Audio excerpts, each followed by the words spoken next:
Hello नमस्ते। आज फेरि अर्को नयाँ भिडियो लिएर उपस्थित भएको छु। आजको भिडियोमा चाहिँ Koko Caliburn vision pod electronic gadget चाहिँ लिएर आएको छु। खास यसको प्रब्लम भनेको चाहिँ यो अटो टर्न अन भइरहन्छ। यो प्रब्लम भनेको चाहिँ यो पप सेन्सरको प्रब्लमले गर्दा चाहिँ यस्तो भएको। म्याक्सिमम चाहिँ जुस चाहिँ लिकेज भएर चाहिँ यो पप सेन्सरमा गइसकेपछि पप सेन्सर सर्ट हुन्छ र यो अटो टर्न अन हुन्छ। यो रिपेयरको लागि चाहिँ आएको र फर्स्ट यसलाई चाहिँ कसरी डिसेबल गर्ने भनेर चाहिँ मैले यो भिडियो लिएर आएको। अटो चलिरहन्छ बेला बेलामा। यसको प्रब्लम चाहिँ यो पप सेन्सरको प्रब्लमले गर्दा चाहिँ यस्तै अटो चलिरहन्छ है। र यो पप सेन्सरमा चाहिँ लिक्विड गइसकेपछि यो पप सेन्सर ड्यामेज भयो भने यस्तो अटो टर्न अन हुन्छ। यो त्यही कारणले चाहिँ यो रिपेयरको लागि आएको र फर्स्ट यसलाई चाहिँ कसरी डिसेबल गर्ने भनेर चाहिँ मैले लिएर आएको। डिसेबल गर्न जाँदैछौँ र साथै मेरो भिडियो कस्तो लाग्छ प्लिज लाइक कमेन्ट र सेयर गरिदिनु होला। साथै नयाँ भ्युजहरू मेरो च्यानल भिजिट गर्दै हुनुहुन्छ मेरो च्यानल चाहिँ सब्सक्राइब पनि गरिदिनु होला। साथै बेल आइकन प्रेस गरिदिनु होला र यो भिडियोलाई धेरैभन्दा धेरै सेयर गरिदिनु होला। Coca Caliburn vision pod electronic ग्याजेटलाई चाहिँ कसरी डिसेबल गर्ने भनेर चाहिँ मैले भिडियो लिएर आएको थिएँ र यो भिडियोमा चाहिँ डिसेबल गर्न जाँदैछौँ र त्यो भिडियो हेर्नुभन्दा अगाडि चाहिँ मेरो च्यानलको सानो प्रोमोपछि चाहिँ यसलाई सुरुवात गरौँ है त।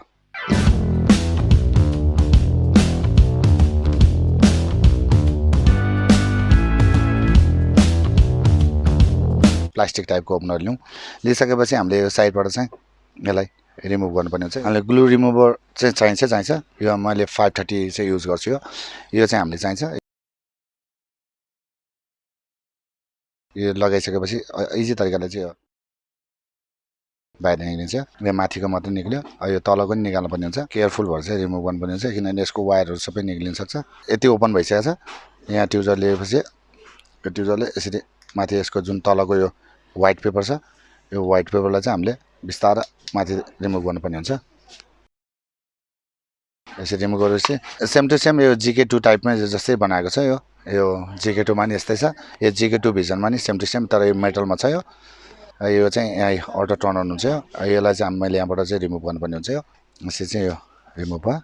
Gk2 मा चाहिँ ग्लास छ भने यो Gk2 भिजनमा चाहिँ यो स्टिल रहेको छ। यसमा हामीले देख्न सक्छौँ यो प्लास्टिकको यो उसमा चाहिँ कभरमा रहेको छ। यो पुरै भित्र बोर्ड देखिन्छ यसमा र यसको पछाडिको यो भागलाई नै हामी खोलौँ सेम टु सेम तरिकाले।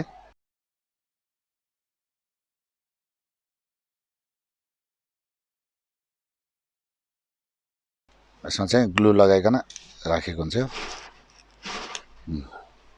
यसरी चाहिँ यो ओपन हुन्छ र यसमा एउटा देखिन्छ यो स्क्रू यो स्टारमा छ। स्टार स्क्रू ड्राइभरले चाहिँ यसलाई रिमुभ गरौँ। यो सेम टु सेम Gk2 जस्तै हो। यो चाहिँ Gk2 भिजन यो चाहिँ नयाँ भर्सनमा आएको। यसमा चाहिँ यो मेटलमा छ भने Gk2 मा चाहिँ यसमा चाहिँ ग्लास राखेको हुन्छ। अब यो ओपन गऱ्यौँ हामीले। ओपन गरिसकेपछि अब यसलाई रिमुभ गर्नुपर्ने हुन्छ र यो साइडमा यहाँ लक देखिन्छ यहाँनिर साइडमा। यसको लागि चाहिँ मैले लिएँ ओपनर यहाँबाट साइडबाट। यो साइडमा यसरी छिरा यो यतापट्टिको साइडमा लक हुन्छ। यो अलिकति केयरफुल भएर चाहिँ रिमुभ गर्नुपर्ने हुन्छ किनभने यो प्लास्टिकमा छ। यसलाई यस्तो गर्दै निकालौँ। यहाँबाट माथिबाट यो हामीले बाहिर यसरी निकाल्न सक्छौँ। यसरी बाहिर निक्ल्यो। यो ब्याट्रीलाई कभर पनि मजाले गरेको छ। यसमा प्रब्लम भनेको यो पप सेन्सरमा चाहिँ यो म्याक्सिमम जुस चाहिँ देखिन्छ। यो चाहिँ जुस चाहिँ म्याक्सिमम लिकेज भएर चाहिँ यसमा आउने हो। लिक्विड गयो भने यो भित्र चाहिँ सर्ट भएर चाहिँ यो अटो टर्न अन हुने प्रब्लम हो। त्यही कारण चाहिँ यो रिपेयरको लागि आएको। यो पडलाई चाहिँ कसरी डिसेबल गर्ने भनेर चाहिँ मैले भिडियो लिएर आएको हुँ। यो ब्याट्री पनि यस्तो सेफ्टी टालले चाहिँ राखेको छ। यो रबर राखिकन राम्रोसित राखेको छ। यो पप सेन्सरमा चाहिँ लिक्विड देख्नुहुन्छ। पप सेन्सरमा म्याक्सिमम लिक्विड नै छ। यो टाइप सीको चार्जिङ पोर्ट भइहाल्यो। यो ब्याट्रीको लागि भइहाल्यो। तर यसमा ब्याट्री चाहिँ कुन चाहिँ राखेको छ यसमा नम्बर यो पनि हेरिहाल्नु एकचोटि। ब्याट्री रहेको छ यो